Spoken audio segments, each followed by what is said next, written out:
Somehow these became all my pen boards.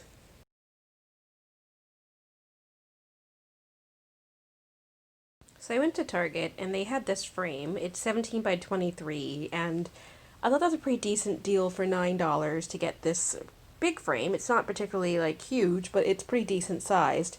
However, for $2 more, they had this one.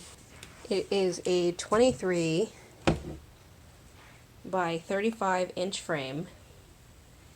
And you can see how long and big this is. You can also see my reflection behind it. This is just a really big pin board, and because this was only $11.39, I thought that was actually a pretty good deal. You can see it is set over a desk there in that photo, and where I put this is my Disney wall, but that is the space that I have set aside for it underneath my dream sign. Alternately, it could go right there next to where my other pin frame goes. That's the one on the floor right there, but yeah, it's pretty decent size, and that's what we're gonna go with.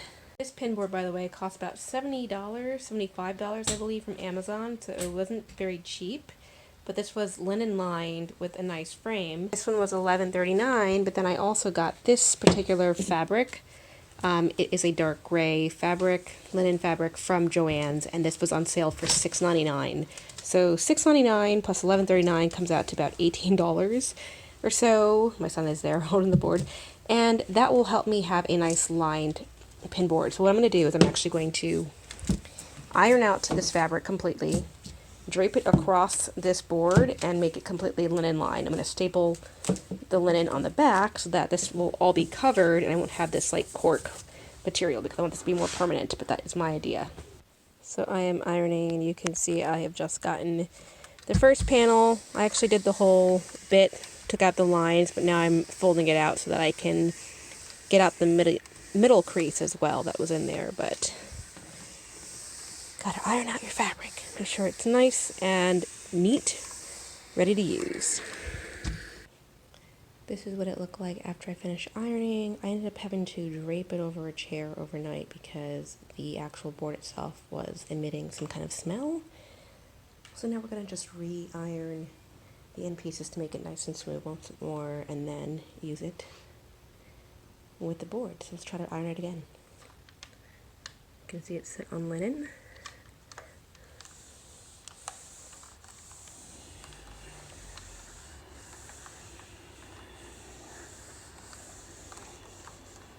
You do want to get out the creases as best as possible because you want it to be completely smooth when you put it on your board.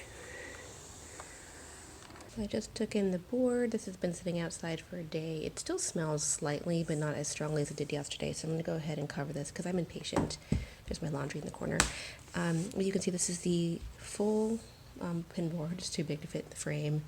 But it did come with the 2 pins already in it, so I took those out. That was here. They were already like placed in the board. So I took these out because when I wrap this, I don't want anything to be on the inside. The first thing I'm doing is I just laid my fabric inside out.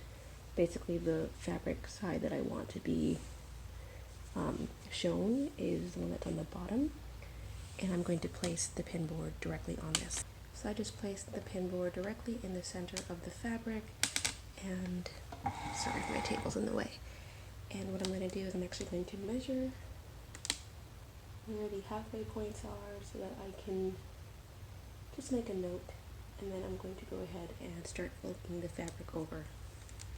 That's measuring tape, a stapler, measuring tape, and the fabric and the board are the only materials I'm going to be using. And a pencil. So I'm going to mark with my pencil where the halfway points are on the fabric as well as on the board so that I can match them up perfectly.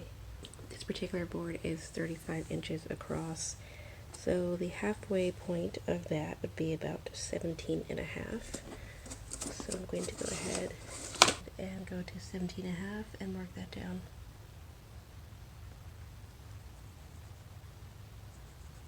I'm going to do the same thing on all 4 sides. So I folded it over. You can see I have my line going forward. That is where the center, the half point is.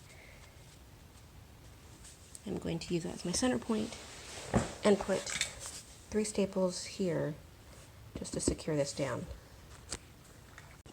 So So I started with 3 in the center. I'm going to go actually to the opposite side, pull this tight, and staple on the opposite side, then do it for both sides opposite of that as well.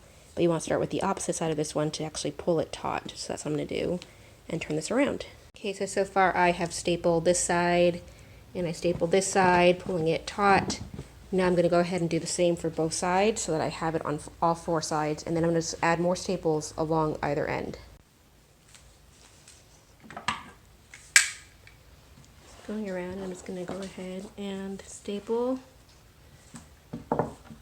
the rest of the half sides, pulling it tight the entire time. If you get a dud, that takes staple out though.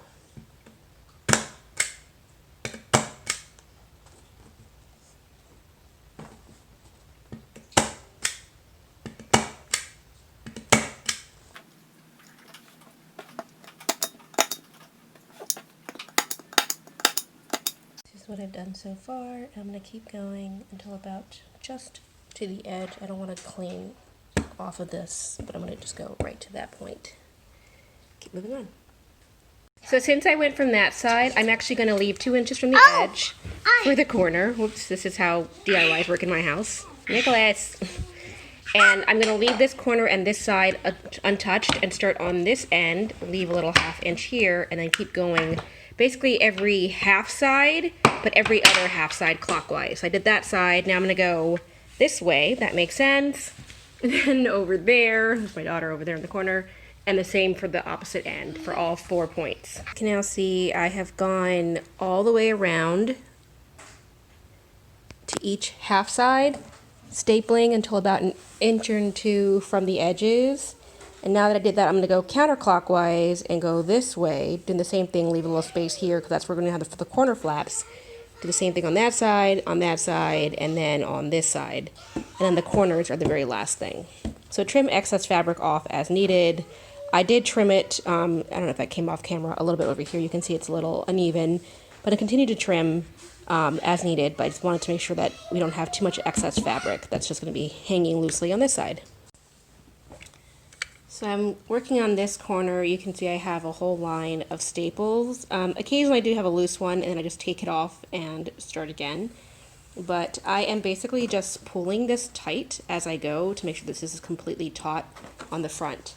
So I pull and staple, pull and staple, and so on and so on.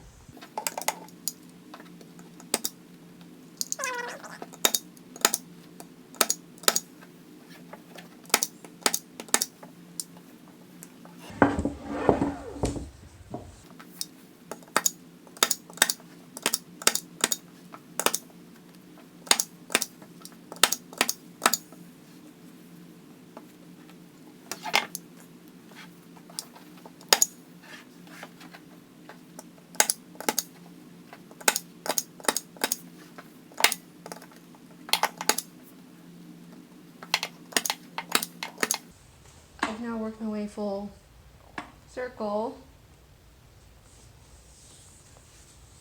I had some loose staples on this side, so I'm just going ahead and making sure everything is good to go. So now that I did that, I want to go ahead by finishing the corners. I can actually take this fabric to the corner, and I'm going to pleat it down like I was gift wrapping.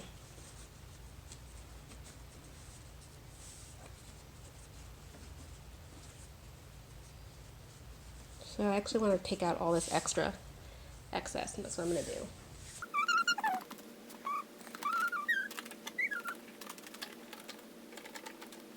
The extra fabric, you can see I cut this off of all the sides.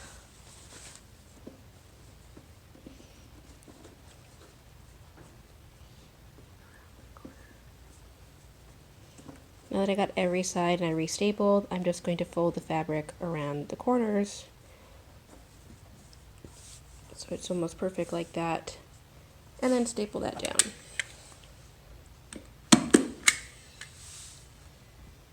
That wasn't perfect, so I'm going to redo that.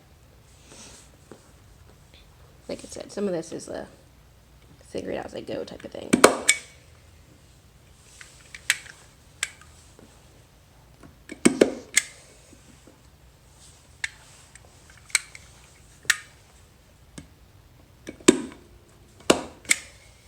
There we go. That was a perfect staple. Let's do that again.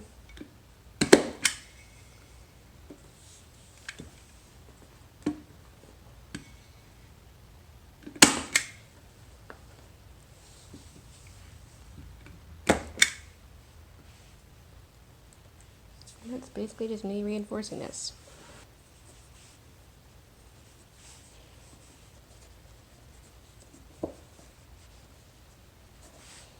What I did here is I kind of folded this end first, so I created like a pleat on that end, and then it folds over just because I want it to be a little cleaner.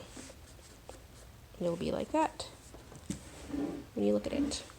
Not too bad.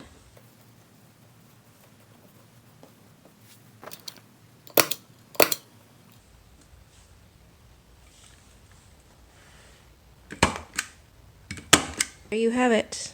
One clean pinboard that I made that is fabric wrapped in linen, ready to go. And you buy these online, they're like extra money just because of the fabric lining, so I wanted to go ahead and just make my own. This again was using a base from Target. This was a 23 by 35 inch pinboard. It's pretty big, but I wanted a big one to showcase a lot of my different collections. This right here, this ribbing is where the wood was, so I'm not going to put pins down to this final line, but everything above that is fair game. Love this.